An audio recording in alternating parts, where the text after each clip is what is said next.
Hello, good afternoon. This is Brian LaFontaine with Team Erebus, and today I'm going to be showing you my sprint tasks that I completed. So, to show you real fast, we are on the revision here, 885291. Start the game. The first thing we're going to talk about is going to be the completion criteria here. The enemy can detect the player easier if they are running. The enemy can detect the player if they walk too close, and the enemies can't hear the player when they are crawling. So we're going to go straight down the order there. We're going to get hit like twice doing this because he turns around immediately and slaps you. So right now he's just kind of standing there. He's idling. He's feeling good. If I walk into his hitbox, he's going to turn around and slap me. Because I was standing up and I was not sneaking. Now if I sprint, as you can see, he instantly noticed me. We're actually gonna have to get away from him for a moment there, just so I can try to sneak up behind him and show you what the crouch looks like. He should have gone back. Let's see. He did not go back. He did not go back at all. He's not happy. Okay, he's waiting for me. We're gonna have to get a little creative. I could sprint out there. Let's see. We're gonna try it. We're gonna make the run. Oh, it didn't work. Oh, but there he is. He's going back. All right. He just wanted to get that one tap on me before he went back to doing his thing. All right. So we're gonna go ahead. We're gonna sneak up on him. Oh no. We need to get you closer, buddy. As you can see, I can crouch right up behind him, and he will not notice me at all, because I am sneaky. So that is these tasks completely done. The enemy obviously can detect player easier running. As you saw, he instantly ran at me. When I walked too close, he just simply was like, "Hey, get off me!" Slap me off him. And then he can't hear me though when I'm crawling and really crouching. But essentially, I can go behind him and he will not notice me if I'm crouching. I can actually sneak around. The player can sneak around the enemy. Now let's get to the other task. This one was the one that took a lot more time. So for this one, it was to create an alarm enemy. As you see here, small UE4 mannequin. It's a placeholder model, so it's visible to the player. So the player can see what it looks like. So we are aware of its presence, which would be right here. So aware of our presence. Or we're aware of its presence. It's not aware of us yet. We're not in its circle yet. When started, it will create a loud sound to alert the player that they have been detected. And to show you, if you're crouching, it will not be startled. It will not be scared. But if you stand up and walk through it, it will make a loud scream. We're going to run over here and hide for a moment, because now we're going to watch the other one. Now the other thing is that it will be, if it'll load, pursuers spawn and they will come to check on it, which if we check, these guys should be coming. Oh, yep, here they are. They're coming out here to start looking for anyone who is around here, checking on it. Come on. There he is. Oh, he saw. I think he saw me. But he is checking on it. He's taking a look at it. And it's going to then patrol the area, which I'm just going to say hi. Oh, it screamed again. As you see, there he is. He is patrolling.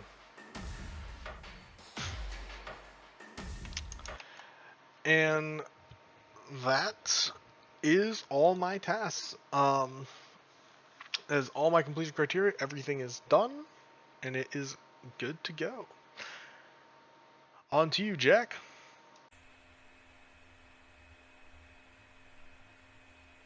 Hello, my name is Jack Smart, and today I'll be going over a couple of issues I've completed. We'll open up this project real quick.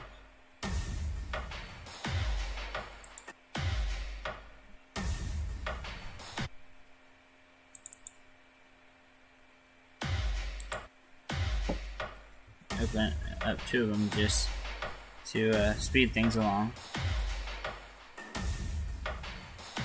So the first issue I have is As the player, I would like to be able to pick up a trap item so that the tunnel collapses around me. The first completion criteria is, as the player, there is an item that can be picked up. This activates the pressure plate that moves up and down.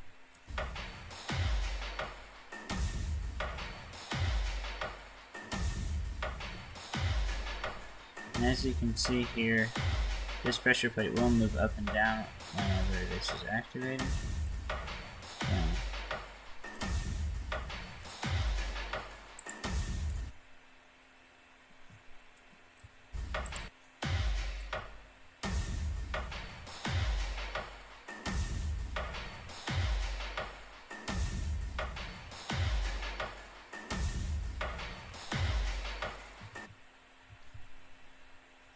The second completion criteria is, the player must see the walls caving in slowly.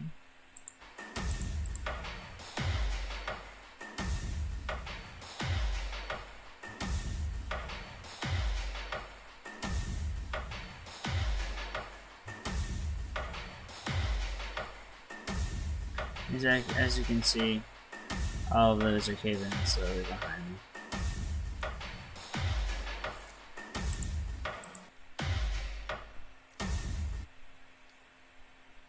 The next completion criteria is, if the player is hit by falling rocks, it damages the player.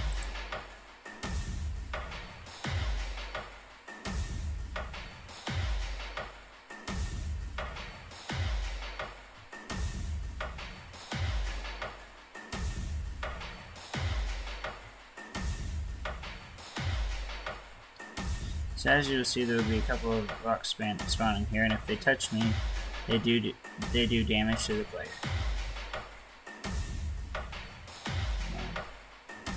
Ugh.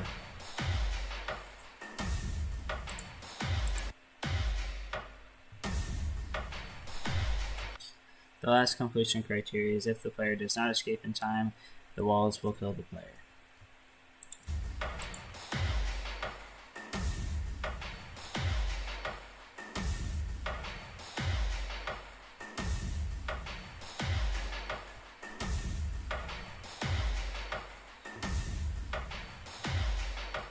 So you will see here that these walls will kill me if I do not move down this hill in time. So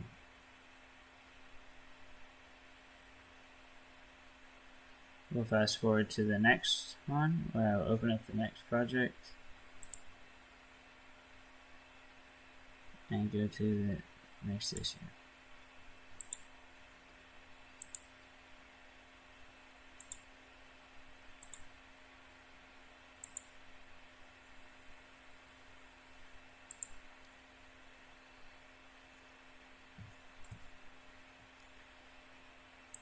This will be to work on the next issue of mine, which is, as the player, I want the ability to slide down inclines and gain speed, to slide onto areas and jump far spaces. So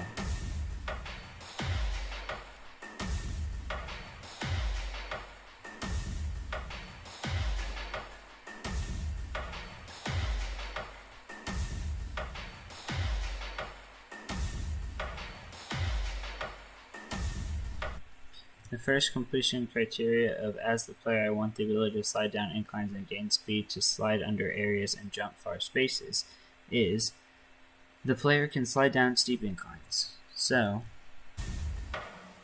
as you can see here,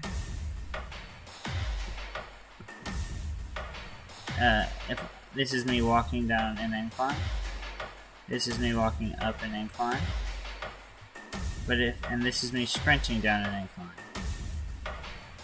But if I were to hold the sprint key and the crouch key at the same time, and crouch and walk, this is my crouch walk. If I were to hold the crouch and the sprint key at the same time while going down a hill, my speed is significantly increased, and I get a sliding-like motion.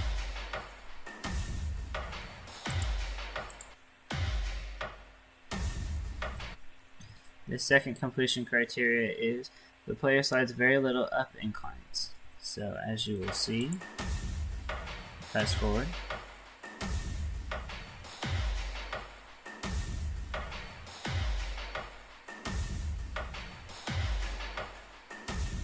going up, down the incline here, like trying to go up, I barely slide at all because it gets the angle and it sees if we are going uphill or downhill and then adjusts accordingly. So as you can see, going downhill and my sprint is full, I go fast, but I can change direction and slide sideways and it'll take me down. It's getting the angle and forcing me in that direction. So if I were to try and go uphill, it's not going to force me down. It's going to be fighting with my will to go up. So that's why the slide doesn't really work going uphill, because you wouldn't be able to slide uphill.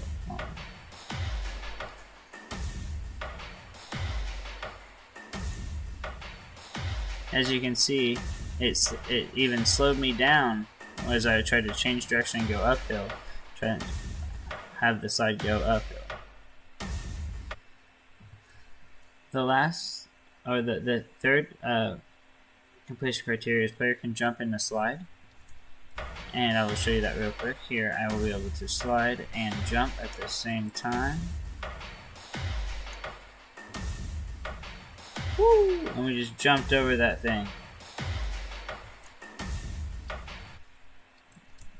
The fourth completion criteria is player goes faster than walking speed when sliding an incline. So, when walking up this, we will count the amount of seconds it takes to go down. We'll just walk down it. 1 Mississippi, 2 Mississippi, 3 Mississippi, 4 Mississippi, 5 Mississippi, 6 Mississippi, 7 Mississippi, 8 Mississippi. And if I were to sprint it, probably take about half that. 1 Mississippi, 2 Mississippi, 3 Mississippi, 4 Mississippi. So about 4.5 Mississippis. But if I were to slide, I will go faster than both of those.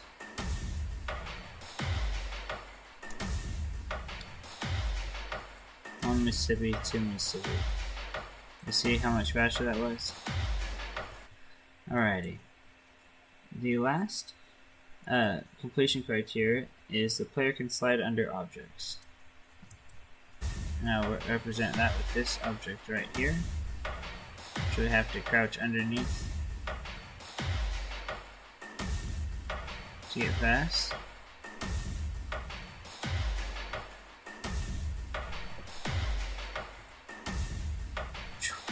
You see the player is crouched, and so we slid underneath that object.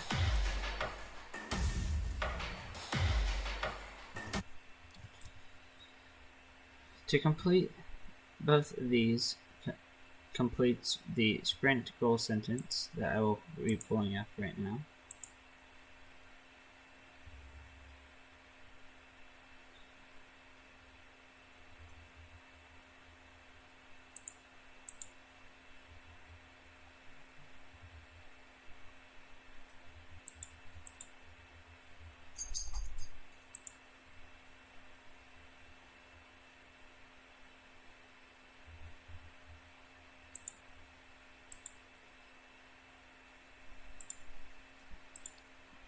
In our sprint goal, we have the sentence, the player must grab an item, activating the pressure plate, which is the first part of the issue, that collapses the tunnel and requires the player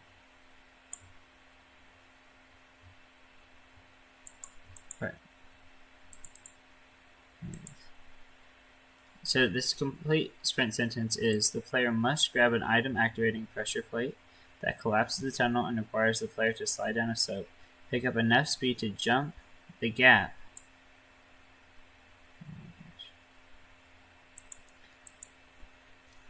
So this sentence is the complete sprint goal that I have completed. The player must grab an item activating a pressure plate that collapses the tunnel and requires the player to slide down a slope, pick up enough speed to jump the gap and avoid death to get to the other side where they will smash through a breakable area.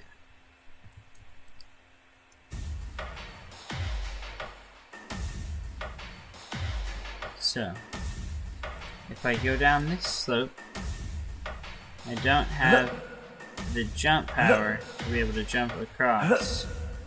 But if I slide, I will have enough momentum to be able to make this jump.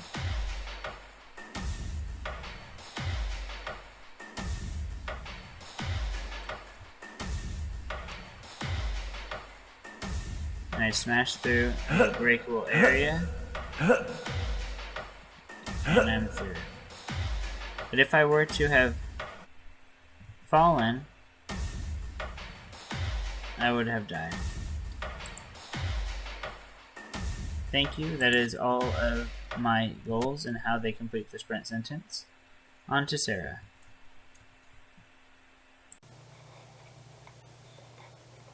Hi, my name is Sarah Shell, and I will be opening up the project.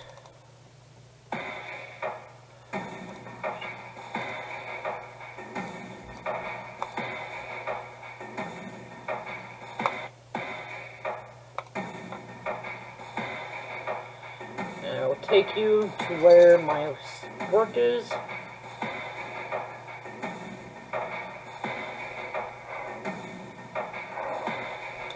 Okay, my first story is, as a player, I would like it if there was a direct obstacle I could trigger projectiles that could hurt the player.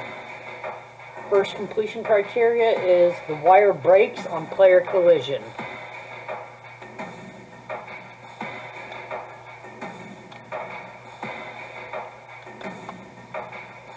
It is broke, and it fired projectiles. The next completion criteria is projectile spawn in a pattern, which they fired and spawned. And now I will pass it off to Jason.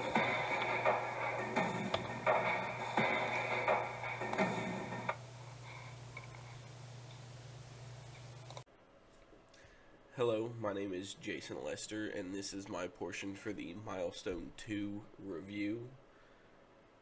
I'm going to start off by opening up the project.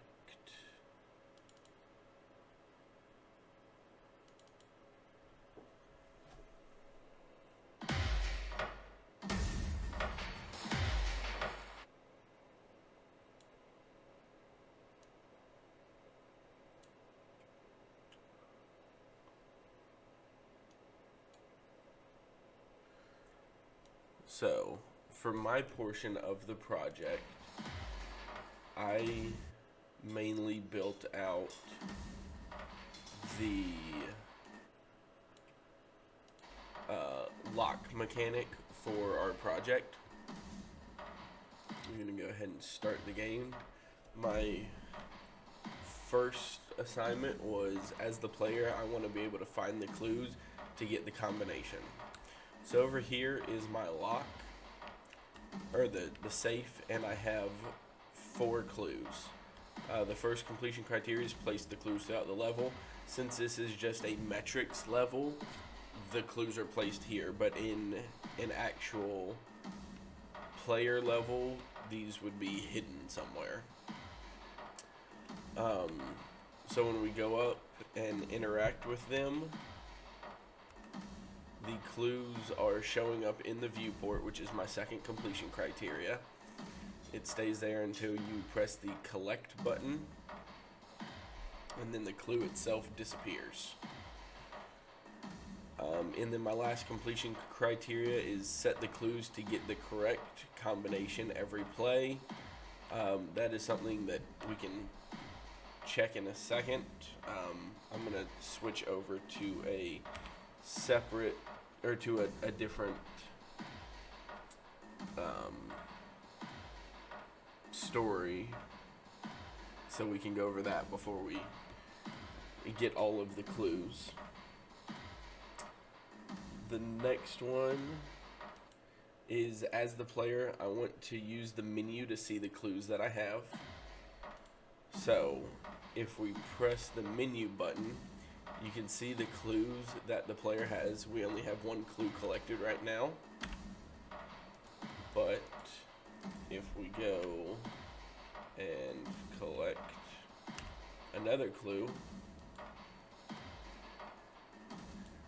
and then look at the menu again, it puts it in the order that it is needed. So the first completion criteria is to allow the player to open the menu, which they can do because I've opened the menu. And then when the player finds a clue, it shows up in the menu. So it does show up in the menu, and again, it shows up in the correct order that the combination would need. The next completion criteria is for the safe. So the first completion criteria is the asset placed in the level. It's right here.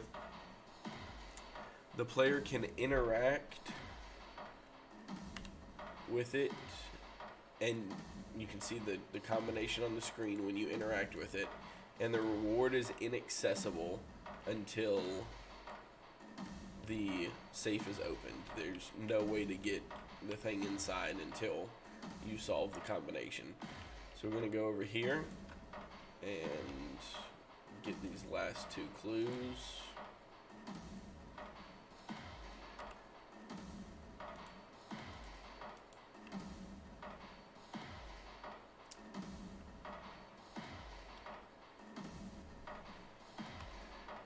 And then my last story is for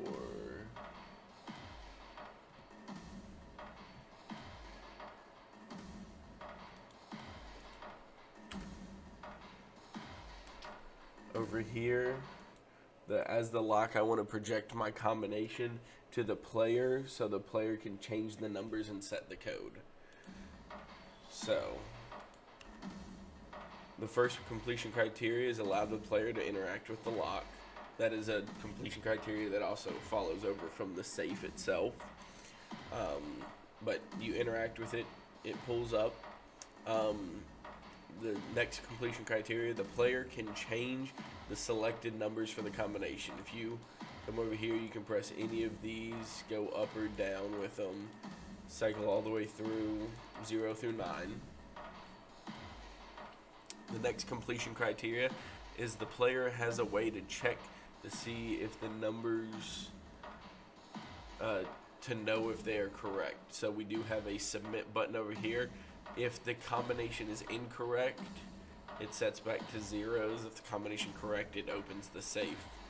The player gets feedback on correct or incorrect combinations. Again, incorrect combinations set everything back to 0, and correct combinations remove the combination from the screen and open the safe. And then the correct combination is set randomly through each playthrough. So we're going to go ahead and check this combination again real quick. 9, 8, 4, 5. And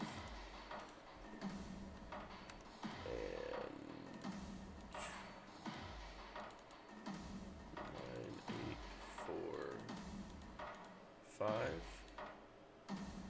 It goes ahead and opens up, and then this shiny object inside is the thing, the reward that you get for collecting it. So we're going to go back to the original story that I went over, which was for the clues, and that is set the clues to get the correct combination every play. You can see that we did get the correct combination from the clues because the safe was able to open. And then with the correct combination set randomly every play, we can go ahead and quit this. I'm going to go quit the desktop, and then we will relaunch this project. Go ahead and start the game. And then interact with our clues again. You can see the combination is different this time. So it's going to be 1, 6, 4, 0.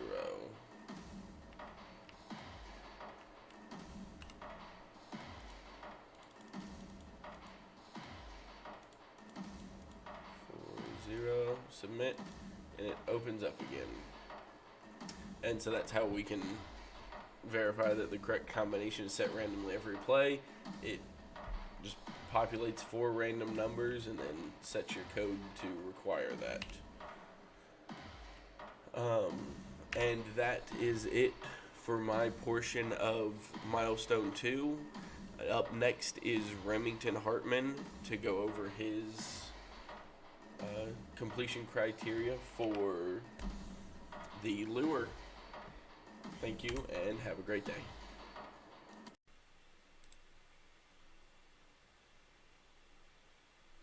Alright, here we are in Jira, the tasks that are done. These are the only 2 that are assigned to me, and they were what I had. Hello, I'm Remington Hartman. Let's see. Gotta open up the latest build. Alright, here I'll show off the prediction arc. And it flies, it makes a sound effect. Okay, now let's get some practical testing out of this. Here we go to my favorite testing spot.